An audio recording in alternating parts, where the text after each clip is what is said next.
Сейчас мы рассмотрим кратко, а далее в курсе расскажем подробнее, как управлять колоколами всех групп. Now we're going to review, but in short segments, how to operate all the groups of the bells. Малые колокола. Smaller bells. Тройка зазвонных колоколов. In our case, the 3. Между первым и вторым колоколом, между веревками первого и второго колокола, Between the ropes сверху, of the first and the second bells, you place your hand. И затем между мизинцем и безымянным пальцем оказывается веревка от третьего And you колокола. place the third string between the smallest finger and the next one.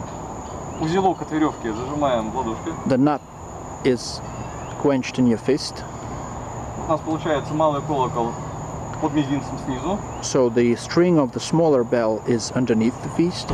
сверху кисти второй колокол, The top one is the second bell in the middle. и третий колокол между мизинцем и безымянным пальцем. And the third bell is between the smallest finger there at the feast, in the feast. Можно звонить как зажатым кулаком, зажимая веревку плотно, You can operate the upper set of bells by the quenched fist, либо расслабив кисть, расслабив руку, звонить буквально кончиками пальцев. or by a relaxed hand holding them by the ends of Чтобы the лучше fingers чувствовать нюансы звона. to feel the strings better.